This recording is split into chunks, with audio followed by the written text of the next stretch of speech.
Katika wasaa mwingine, karibu tena mtazamaji wa The World News katika kipindi hiki cha ulimwengu wa siasa.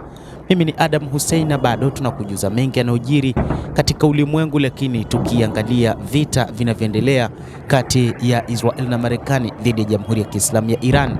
Ni nini ambacho kimejiri zaidi? Taarifa zinasema kwamba Iran imefanya mashambulizi makubwa ikitumia makombora 7 tu ya kisasa, ikiwa ni pamoja na yale ya Sejil na mengineyo ambayo yameanza kutumika kuanzia siku ya jana ya Jumapili. Iran imerusha makombora 7 dhidi ya Israel usiku wa Jumapili na kujeruhi takribani watu 8 kwa taarifa iliyotolewa na Israel kupitia huduma ya dharura ya Magen David Adom ADM. Jeshi la ulinzi la Israel limesema lilianzisha wimbi jipya la kudungua makombora hayo, lakini taarifa zaidi zinadai kwamba makombora hayo kimsingi yalishindwa kuzuilika. Makombora ya Iran 7 yaliyotumika wakati huu yanadaiwa kuangusha mabomu ya vishada katika eneo la kati la Israel na kujeruhi watu hao 4 ambao taarifa iliyotolewa na Magen David Adom, huduma ya dharura ya Israel, imeeleza ni katika maeneo ya Bnei Brak ambapo mwanamume mwenye umri wa miaka 60 alijeruhiwa kwa kiasi fulani baada ya bomu kupiga katika jengo la ghorofa. Lakini pia ni huko Ramat Gan ambapo inadaiwa mwanamume mwenye miaka 70 aliumizwa na mlipuko uliofuatia athari nyingine. Lakini pia wanawake wawili wenye umri wa miaka 46 na 18 walijeruhiwa kidogo huko Petah Tikvar, huduma ya uokoaji ya Magen David Adom ilisema. Mamlaka nchini humo imesema kwamba imeshuhudiwa makombora karibia 7 ambayo yalitikisa kwa kiasi fulani, makombora ambayo kabla ya kushambulia yalikuwa yakitoka makombora madogo madogo ambayo yalishindwa kuzuilika. Inadaiwa kwamba watu wengine wawili wamejeruhiwa katika shambulizi la awali muda mfupi kabla ya mashambulizi mengine kufanyika.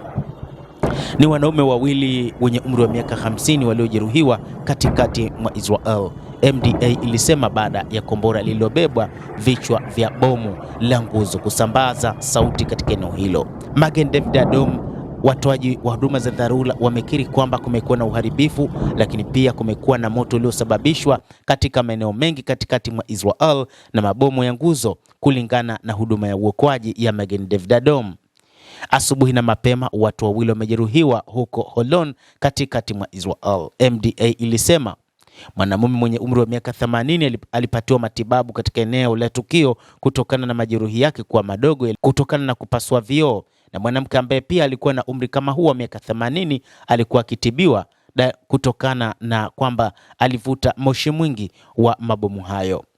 Kombora ambalo lilitikisa siku ya jana Jumapili la Iran lililenga Israeli ya kati na kusini na kusababisha mamilioni ya watu kukimbilia katika maeneo ya mahandaki kwa haraka sana kwa ajili ya kutafuta makazi salama.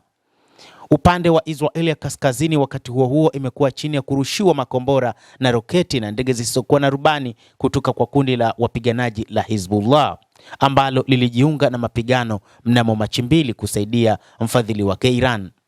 Picha zilizochapishwa na polisi zilionyesha moja ya mabomu ya vishada kutoka kwa makombora ya ballistic ya Iran likishambulia katikati mwa Israel. Iran haikukiri juu ya matumizi ya makombora haya ya vishada, kwamba makombora ya Sejil yapo katika mfumo huo, lakini ikumbukwe kwamba makombora ya vishada ni miongoni mwa makombora ambayo yamepigwa marufuku.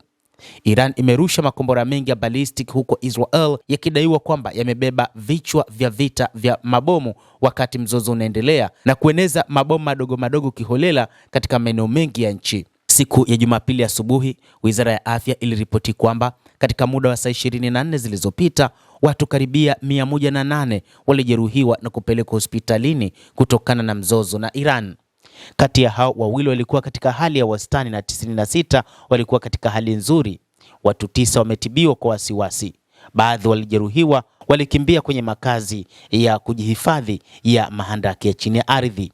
Hata hivyo, vita vilivyo katikati ya wiki yake ya 3 vinaonyesha dalili chache za kupungua. Rais wa Marekani Donald Trump alipinga juhudi za kuanza mazungumzo ya kusitisha mapigano na kutishia mashambulizi zaidi katika kituo kikuu cha Iran cha kuuza mafuta nje ya nchi. Kadhalika, upande wa Iran nao wanadai hawakuwa tayari kwa ajili ya mazungumzo. Hata hivyo, bado Israel imekuwa ikificha juu ya vifo vya raia kutokana na mashambulizi makubwa yanayofanywa na Iran. Wakati mwingine inaonekana raia wakiokolewa kutokana na nyumba kuanguka, lakini wakati huo Magen David Adom ikisema kwamba baada ya mashambulizi hayo ilikuwa ikiwataka raia waingie katika maeneo ya kujihifadhi, licha ya kwamba wanashindwa kutoa taarifa za wangapi wamefariki kutokana na vita hivyo. Lakini mpaka sasa kwa ujumla ni zaidi ya watu 2,000 waliouawa kutokana na vita hivi katika maeneo yote ya Mashariki ya Kati, taarifa ambazo zinafahamika. Zaidi ya watu 1,300 wamefariki huko nchini Iran, lakini kwa upande wa Israel bado hakuna taarifa rasmi za idadi halisi ya raia wangapi waliouawa, ni wanajeshi wangapi waliouawa, bado hakuna taarifa hizo. Lakini bado kazi yetu ni kuendelea kukujuza, licha ya kwamba kumekuwa na ugumu wa utoaji wa taarifa nchini Israel, lakini mara kadhaa kuna baadhi ya vyanzo vimekuwa vikitoa baadhi ya taarifa, licha ya kwamba nazo pia zimekuwa na ukakasi wa kutangaza taarifa hizo. Endelea kutufuatilia, lakini usisahau kulike, kucomment na kusubscribe channel yetu hii ikiwa bado hujafanya hivyo, ili upate habari hizi kwa mapana kupitia The World News. Mimi ni Adam Hussein, endelea kuwa nasi wakati wote, endelea kutufuatilia uyajue mengi yanayojiri katika ulimwengu kupitia hapa